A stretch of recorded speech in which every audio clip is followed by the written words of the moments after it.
What's going on, guys? Welcome back to the channel. I'm Chris, this is 4K Motoring, and today we're going to do our long-term review of our 2022 Ducati Multistrada V4S. We now have 20,000 miles on this bike, and I think it's time for me to tell you exactly what I think about this bike. This is going to be a full review, very comprehensive. We're going to take you through all the specs and features of the bike right here in the beginning. If you guys are familiar with that already, go ahead and skip ahead to the timestamp below, and we'll go ahead and give you all of my experiences and all of my opinions about 20,000 miles on this Ducati Multistrada V4S.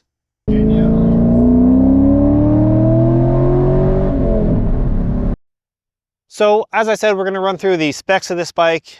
Again, if you guys are familiar with that, go ahead and skip ahead, timestamp below for my actual opinions and review, but let's go through the specs on this thing. This thing starts with the crown jewel, this V4 Gran Turismo from Ducati. This is an 1153 cc's, I believe, V4, and it is the twin pulse firing, so it still kind of has that V-twin firing sound sort of thing, but this thing revs and this thing rips. It is super smooth down below and absolutely scorches up above. And I'm going to leave the power figures here up above. Notably, I do have the full Acura race exhaust on this thing, so my power is a little bit higher than the factory power on this thing, but still, this is absolutely no slouch. Moving front to back, we do have a 19-inch wheel up front. It does come stock with the Pirelli Scorpion Trail 2 at this point. The Scorpion Trail 3 was just released. I do expect to see that on these things soon. I've gone through that tire, I've tried the Michelin Road 6, and now the Michelin Anarchy Road tires. And overall, they're all pretty good tires. The Road 6 really gave me fantastic road manners, and I really liked it. The front wheel came up a lot on this thing. These Anarchy Road tires that I have on now are actually a pretty good compromise with the 2CT Plus compound that Michelin has, and they give decent off-road abilities, light off-road abilities, and still handle really well on long distance and touring sort of things. From the factory, you had an option between this cast rim and the spoked rim, tubeless spoked rim. The spoked wheel obviously is going to provide you a little bit stronger off-roading ability, but they do add a little bit of weight, I think about 2 pounds of rotating mass total. So the alloy is the way to go on the highway if you don't do a whole lot of off-roading, which is what I chose. You have a set of 330 millimeter rotors up front, Brembo Stylema calipers. So this is really top of the line braking. You do have a Marzocchi Skyhook fork. As we continue to move forward, one thing that made it truly special was this radar unit right here. This is your front radar sensor, which allows the adaptive cruise control system to work on this bike, and it works well. Following behind the car, you can see the icon where it's locking into a vehicle as well as what your current distance settings are. It does really good matching. There's a slight way you have to ride to kind of make the most of it because it's trying to keep in mind what's directly in front of you and not get confused by vehicles in the lane next to you. But overall, it works well. It slows down without you having to make any control inputs. It does, I think, up to 50% braking force, which on these brakes is pretty substantial. On my long road trips, I found that this system, along with the quick shifter, makes long distance riding super simple. Moving up to our headlight array, we do have our fancy LED array, full LED array. We have our high beams, our low beams, our cornering lights, and our little accent light. One thing I've noted in the past was that the little accent light comes on by default during the daytime. There's a light sensor. If it's bright outside and you don't have the high beams on, what it's going to default to are just these little accent lights, which aren't actually legal in North Carolina. And I've brought that to Ducati's attention, but they insist that they don't care. Nor are they very visible. So I've done a test, and I have a video linked above where I've actually tested the light output of these things to show you how visible they really are. While they look really cool for pictures, I wouldn't ever run with just the little accent light up there. I'd make sure you have at least your low beams on, if not your high beams. When we come to some of the auxiliary lights, we do have our Ducati factory fog lights, and then we have a set of Amazon lights. And I'll be totally honest, I like these Amazon lights a little bit more, and they're significantly less expensive. But together, they both have a beam that really does complement the bike, make it really easy to ride the bike, and make it really visible to oncoming traffic. As we continue to move through the bike, we do have our front windscreen, which is a simple one finger adjust. If you can see under my GPS here, there's a little tab. You can push it down or pull it up. Works really well. You can see I have mounted a Garmin Zuma XT2 to the front of it. as the Switchgear navigation is garbage. We'll talk about that in a minute.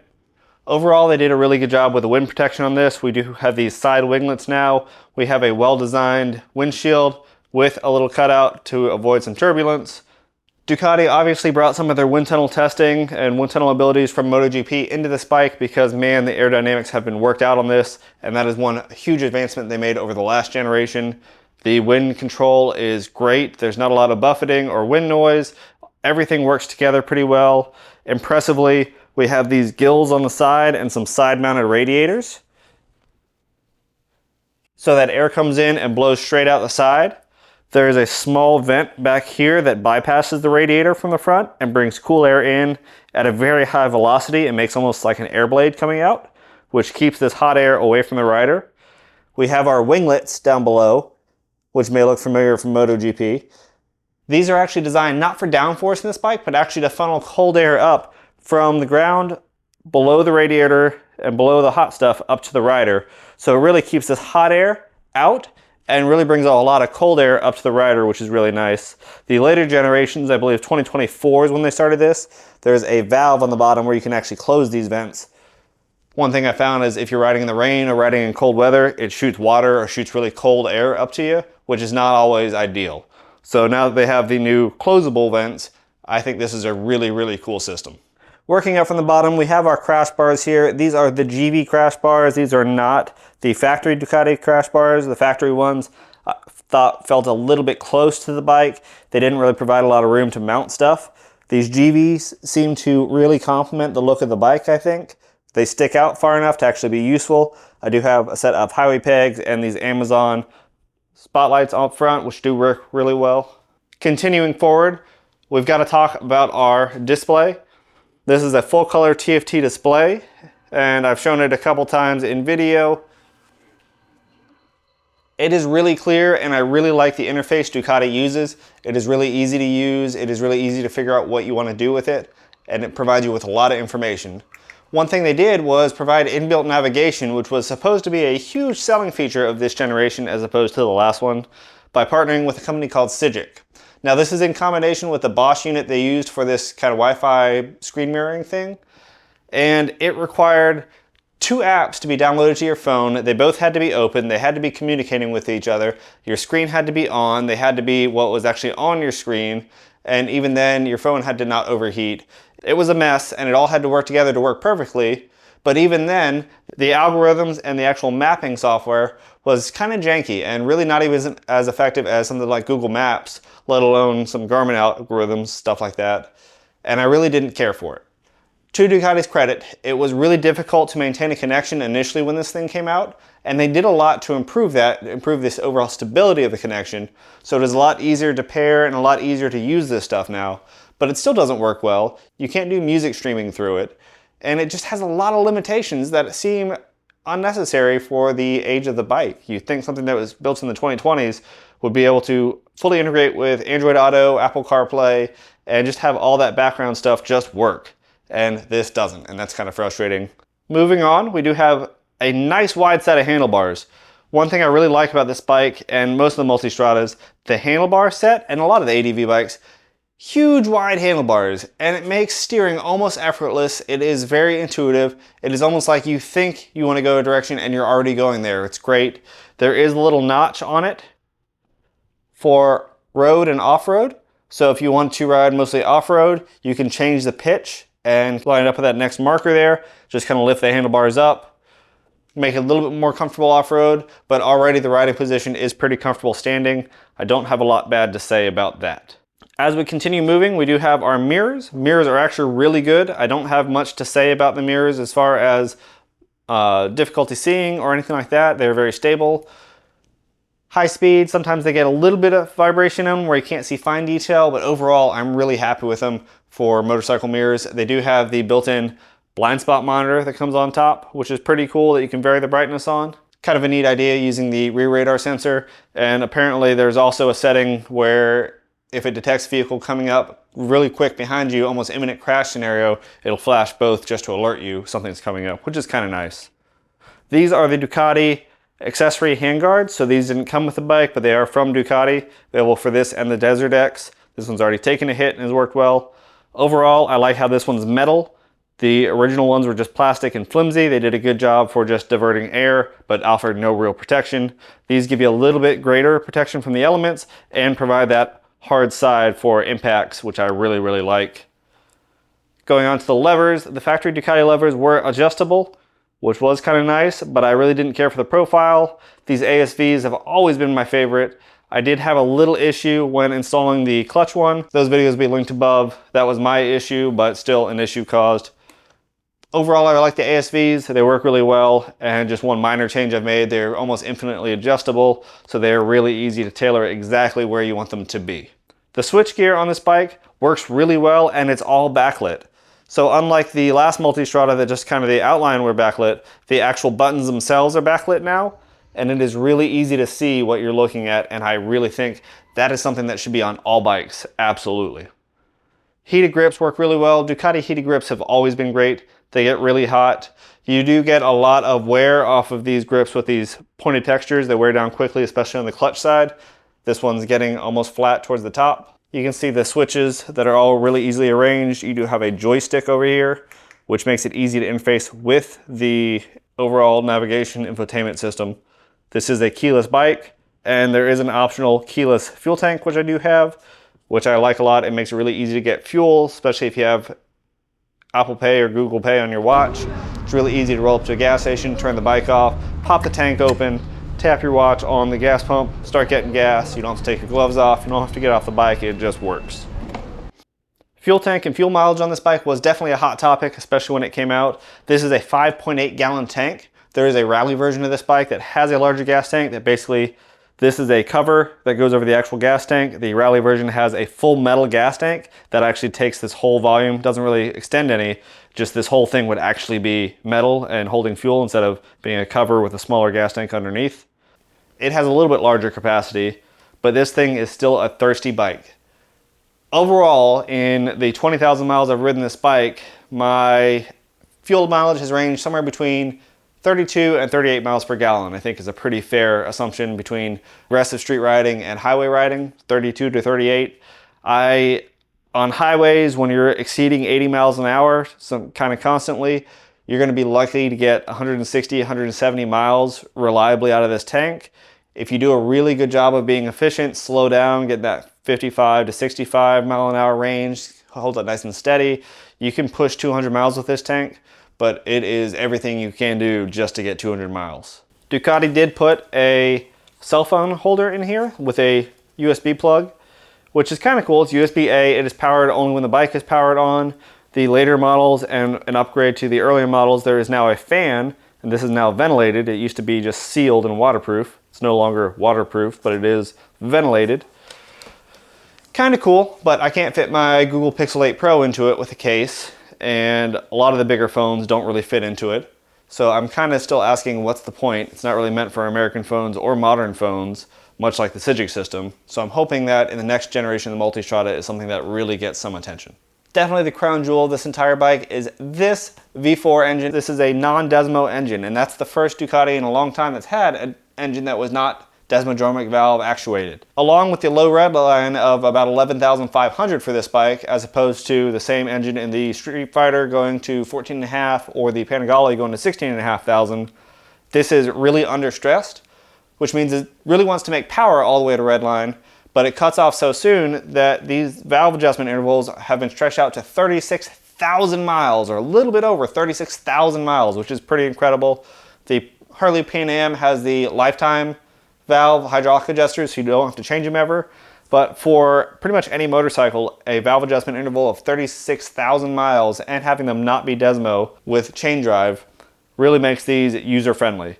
From the factory, you're getting a 9,000 mile oil change interval. I do mine every 5,000 still, just because that seems a little bit long. But overall, this is a bike you can ride for long distances without much maintenance worry. Like I said, it is twin pulse firing order, and it has rear cylinder deactivation.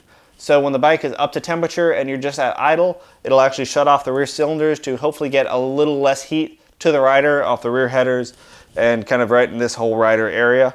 The Rally version and I believe the Grand Tour also include a different algorithm that will deactivate the rear cylinders when you're at low RPMs, so below about 3,800 RPM and low load on the throttle, it'll actually deactivate the rear cylinder, so you're just running on a parallel twin on the front.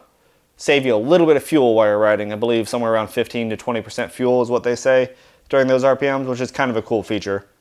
Ducati has a 6-speed transmission with a quick shifter. The quick shifter is phenomenal. It works up and down, and it is one of the smoothest quick shifters I've ever tried. I use it all the time just because it works so well. My only real complaint is that just to go highway speeds, 6th gear is not long enough, and you end up really revving it out. I'm pulling 6,000 RPM just to go 80, 85 miles an hour. And on long road trips, especially when we go through Texas with those high speed limits, it is very difficult to maintain any sort of efficiency with those high RPMs. There is an aluminum monocoque chassis under here. You can kind of see the front of it here that bolts to the engine as a stressed member, and then the rear subframe is a trellis frame. Looks kind of cool under here, kind of reminiscent of the old trellis frame from the old 1200s. It is removable. We have our center stand as part of the touring package that comes with the side bags and the heated grips. We do have a double-sided swing arm that's kind of been cast into almost a trellis shape. It is pretty lightweight and stiff per Ducati, and it is a little bit easier to work on, so they say, than the old single-sided swing arm. I haven't really found that in my experience. I still needed a special socket just to get the bolt off the end, so it really hasn't changed a whole lot for me. I still find it not too terribly difficult, but really not any easier. The seats themselves are actually pretty good. Now, it is a taller bike. The seats are, I believe, 33.1 to 33.9 is the seat height. It is 2-point adjustable with no tools, just kind of adjusting it up and down in 2 different slots. The front and rear seat are both heated. The rider controls theirs through the menu. The passenger actually has a little switch right here, low and high, 1 and 2, so they can control that on their own. Overall, this goes over really well with my passenger. Passenger accommodations, speaking of, are pretty good, especially with this top case back here with this pad. You do have passenger pegs that are pretty wide. These pegs are meant to go off-road or on-road, so if you're going off-road, you can remove them, have a little bit more grip. Staying on-road, you have a little bit of vibration damping with the rubber inserted. I've heard some people that remove these often will have some issues, especially if this rubber starts to shrink a little bit with these spontaneously flying off and losing them. I've never had that issue in my old bike or this one, so fingers crossed. Again, we have our exhaust coming off. This is the full race kit Akrapovic exhaust. Love this. This is the way it should sound. Emissions obviously won't allow that to come from the factory, so you're stuck with a bike that has great induction noise from the factory, but no exhaust noise to speak of. I do have a full video installing that. It is expensive. There are some cheaper options just to get rid of that catalytic converter, which is probably a better spend of money than just a slip-on pipe. We do have a chain drive. Now, I do have 20,000 miles on this chain, and it is still in great shape. There is really no stretch between the chain links. It is really healthy. The sprockets look really good, but I do keep this lubricated very well. A shaft drive would make it a little bit more maintenance free, but that does suck up a lot of power. So this is about the best power to weight ratio you can get with a chain drive. Kept up with, it does last a long time. We do have our Marzocchi Shock in the rear. This is an electronic preload adjustable shock. Every time you get on it, you can set it to how much weight's on the bike, rider, rider and passenger, rider and baggage, rider, passenger and baggage, or leave it on auto, and it will self-adjust each time. There is a minimum preload setting where you can press and hold a button and it will drop itself down to its minimum preload, which really drops the whole bike down a little bit noticeably, makes it a little bit easier to handle. If you're stuck in traffic or riding around a parking lot and you don't feel comfortable with a bike this tall, you can press that button and drop it down. Makes it a little bit easier to handle. As soon as you hit the button again or exceeds 60 miles an hour, it will raise back up to the appropriate setting. That way you don't damage anything, and it just works. The new BMW 1300 GS and the Harley Pan Am have some systems where they automatically drop every time you stop. I've ridden the Pan Am at least and wasn't sure how I felt about it. I could probably get used to it. It was just a little bit odd. I like having the ability to do it on this, but having this not change its geometry by itself. The bags that come on this bike work really well. There's no frame underneath them, so they come right off, and they're actually mounted on an adjustable surface. As you can see, they move a little bit. And that is to avoid buffeting. As turbulence hits these bags, they're able to move back and forth a little bit and not affect the rider and not upset the bike, which is pretty cool. The top case is on sliders as well. It does the same, can kind of slide back and forth a little bit. Pretty cool feature. I can fit a full face helmet in the left saddlebag, I can fit one in the top case, but the right saddlebag has that cutout for the exhaust and really limits what you can put in there. On the back we have a 170/60 ZR17 wheel. This is another Anarchy Road. Again, came factory with the Scorpion Trail 2s, and I've tried the Road 6 as well. All of them work well depending on what you're doing with the bike, but it is a little bit smaller than the previous generation. That said, I'm still getting, out of all of those, I'm still getting 8,000 to 10,000 miles out of a rear without a problem. So even though we went a little bit narrower than the 190 that used to be on there, or like you might find on the Pikes Peak or the RS, it still seems to last a pretty decent time. When we go to the back of the bike, we have our rear radar sensor that controls our blind spot monitoring. We have our smart brake light. This has a pretty cool, it's all LED, it has a pretty cool running light, a decent brake light, and under heavy braking will flash itself just to make sure drivers are paying attention to you. I did change the turn signals from the stock one to these Ducati Performance Accessory sequential taillights. I think these look really good and really look the way this bike should. Those other ones were kind of goofy looking, didn't really care for them. And on the actual rear license plate frame, I did trade out one of these reflectors for a brake light. This will strobe a couple times and then go steady every time you hit the brakes. With that, I wasn't able to tie into the brake light directly. I had to run a relay because of the smart brake light. This is a very smart bike. It knows when you're messing with it. Did require a little bit of finesse to get it to work.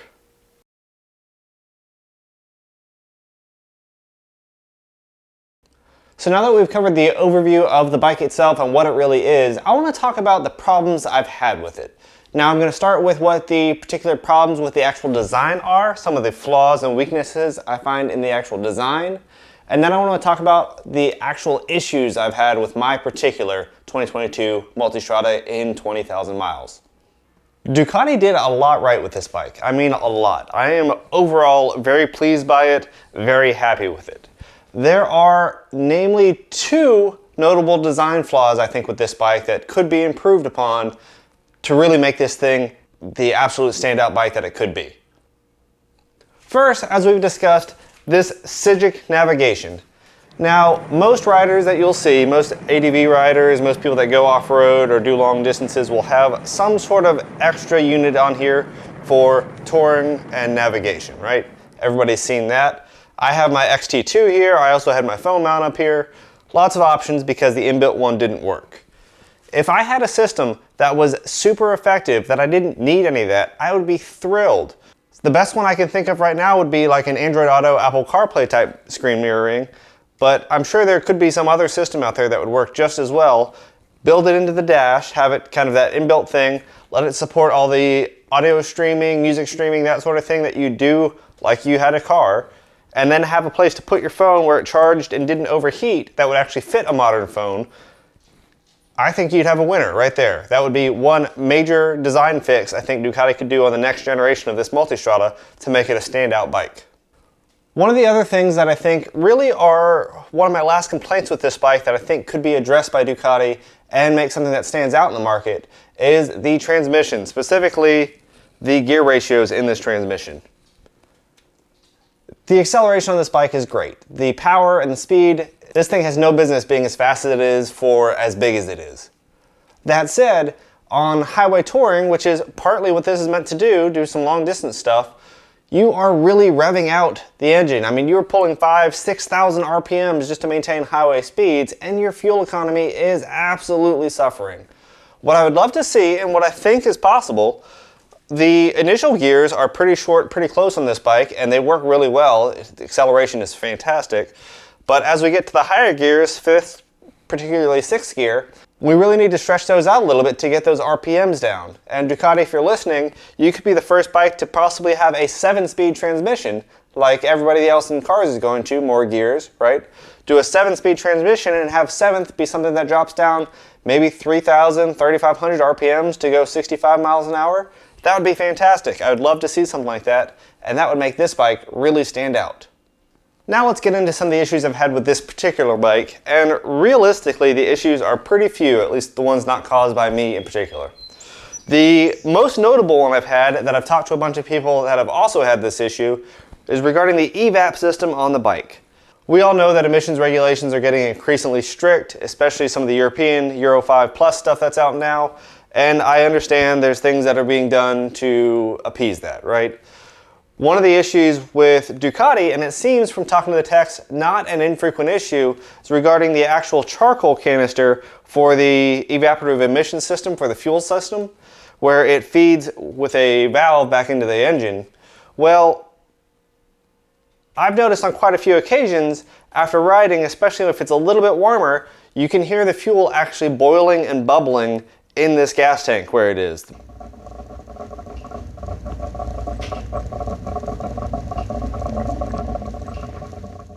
And that bubbling was basically sending fuel into the charcoal canister and filling it up. So it wasn't necessarily that the rider was overfilling. It definitely wasn't even that the rider was overfilling, but the fuel was bubbling up and getting in that charcoal canister and basically clogging it.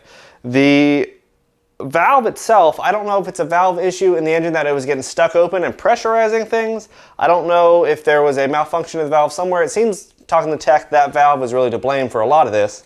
That caused RPM surging, that caused difficulty idling, and stalling in several cases, especially when this bike was new. It's very frustrating when you have a bike that won't stay running, and that was what I was experiencing with this evap system, the way it was set up. Now, luckily I have a really good dealer here local to me in North Carolina, and they're aware of this issue and they did a bypass for me, so the tank vents directly to atmosphere at this point, but that particular purge valve is blocked off in the engine, and this bike just runs flawlessly now. There are no more issues, so I'm thankful for that, but that is definitely a flaw with Ducatis in general, specifically the V4 Multistrada, the evap purge valve. Another issue that we faced is aftermarket support. So these ASV levers, like I said, are some of my favorite levers. I love these, I love the profile of them, I love how they're made and the company behind them. Awesome products. They made a set for the Multistrada V4S, right? All the V4, Panigale, everything. It's using the same kind of master, Brembo masters, so they all fit.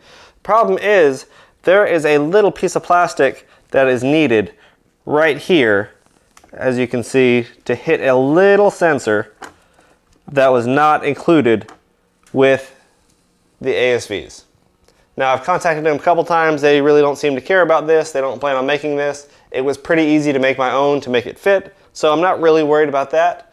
But if you put these on without that, you're going to lose your quick shifter functionality, you're going to lose your rear cylinder deactivation, and some of the other cruise control features of this bike, because it doesn't know the clutch lever is all the way out.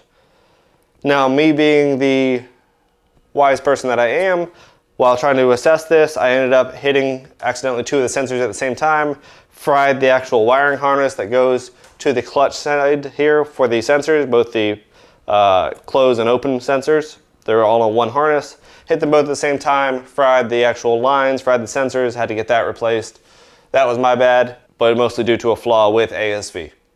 The only other thing I'd say is that from the rear of the bike, manufacturers keep doing this. It is all matte black plastic, which makes it very difficult for people to see you. Motorcyclists are worried about getting run over. We keep pushing these lane filtering things, but we won't do anything to make our bikes more visible from the rear. I added this Scotch-Brite sort of black reflective vinyl to the rear of the bike. That way the entire back lights up when headlights hit it. That's made a huge difference for visibility rearward from this bike. Ducati, if you're listening, ditch the Sigic navigation, get me something better. Make a lower RPM cruising system for this bike, whether it's a 7-speed transmission or different ratios on the transmission. Let me cruise at lower RPMs, and stop putting matte black plastic all over the back of your bikes.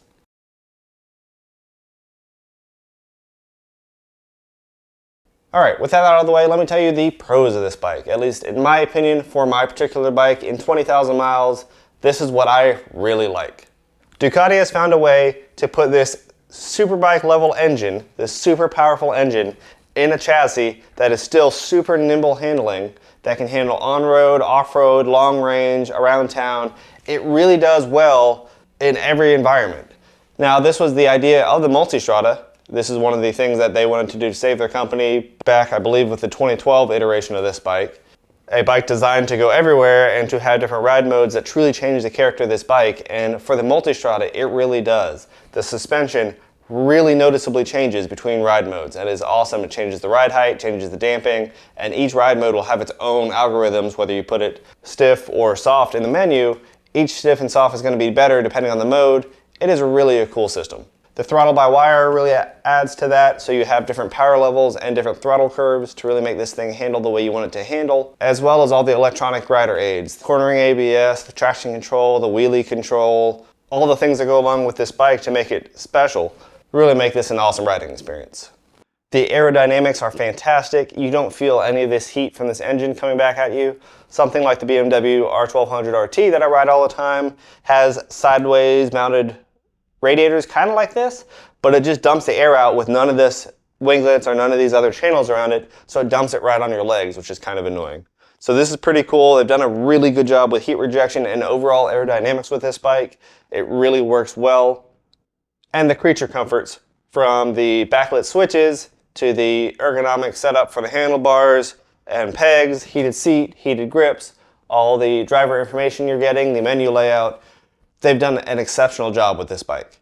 I've mentioned this with my last Multistrada, but with the introduction of that IMU, the 6-axis yaw pitch roll sensor that they've put in these bikes, starting with the 2015 model, which I had in my previous Multistrada, I remember when that one came out, there's a press release where they had a bunch of journalists come to a go-kart track that they wet down and basically told them to try and hammer on the brakes, hammer on the throttle, try and put the bike down, just make it unstable, and see what the bike can do. I've been in some scenarios where I was sure I was going to lose traction or upset the bike, and this thing has absolutely made it a non-issue. I've had bikes with ABS before and I've tried it. The frequency of the ABS pump, or kind of the actual way it works, is a little bit interesting. Some of the cheaper bikes I've had have had almost like a bouncing effect, a very low frequency, kind of very shuddery sort of ABS. When it intervenes on the Ducati, it's not even so much an intervention, it just kind of gradually comes in and just to the level it's needed, activates. It's almost something you don't notice with the bike, which is pretty cool. It all happens behind the scenes and it really makes you feel like a much better rider, even though you know the bike is intervening every now and then. So if you guys follow the channel, I did ask for viewer questions, any questions you had before I did this review, just to make sure those were answered. And I think I got a couple of them. The overall mileage with this bike is above 35 miles per gallon. Like I said, I've gotten worse, and around town I can get worse, but I think I would say my average is about 36 to 37 with this. Around town I'll sometimes hit 32. I've gotten as low as like 26 with miles per gallon. I've also gotten as high as 41. Majority of the time, like I said, I'm between 32 and 38 though. I was asked about the Ducati Connect app and if I use it, and here's what I'll tell you, I don't. Like I said, I don't use Switchgear anymore. It is a terrible app, terrible navigation. The mapping algorithms, even when it's working, are not good. It does some random things. It doesn't let you know about exits. It's just not a good system, not a well-rounded system. That said, the Ducati Connect app, when it first came out, was very problematic. It would never work. It was difficult to connect to the bike. It was super frustrating. And to Ducati's credit, in a couple years now since the bike came out, this system has gotten so much better and is so much more reliable as far as connecting to the bike. It has become very reliable and it will do it time and time again. But the problem is it's got to be activated and be over top of basically any other app on your phone. Your phone screen has to stay on and the app has to stay open, which is stupid for anything to happen. That causes a lot of heat in your phone, causes your battery to run down really quickly, and makes it so you can't do anything else on your phone, which is pretty annoying. That said, Ducati Connect is something I have used in the past, but I don't use it. I really don't use it. I almost deleted it from my phone because I'm sworn off of it. I've got my Garmin and I just don't need it anymore. The other question I got was regarding clutch travel and the amount of travel to the friction zone. So best I can, I'm gonna show you, this is about clutch out and this is clutch in. And that is the total distance that's needed to have the clutch disengaged and engaged right there. So hope that answers your question. I don't feel like this is a super long clutch movement for engagement. Again, these are adjustable levers. Even without the ASVs, they're adjustable levers from the factory. So you can kind of set the length that you want it to be engaging the friction zone. So that's not something I'd worry about. If you are worried, upgrading to these ASV levers gives you infinite adjustability to get it exactly perfect. Really eliminates any of that issue. So guys, thanks for sticking with me. Like I said, this is gonna be a long video. I was gonna try and cover pretty much everything about this bike And overall, as a package, I love it. It is my favorite bike. I've yet to ride a bike that I like more than this thing. The biggest thing I'm looking forward to is the next version of this, where Ducati refines this even further. That said, I want you guys in the comments to let me know what you like about this bike. Have you guys had any issues with these Multistradas? Do you guys like any particular features about it, or wish Ducati made any changes for the next version? Let me know. Let's start the discussion down below. If there are other bikes that you think do some of this stuff better, I'd love to hear about it and love to hear your thoughts on things. So far in the market, I really have a hard time thinking that there's any better bike out there than the Multistrada V4S. As always, thanks for watching 4K Motoring. If you haven't already, consider becoming a member to the channel for more exclusive content. If you haven't already, make sure you're subscribed, like this video, and stay tuned for more.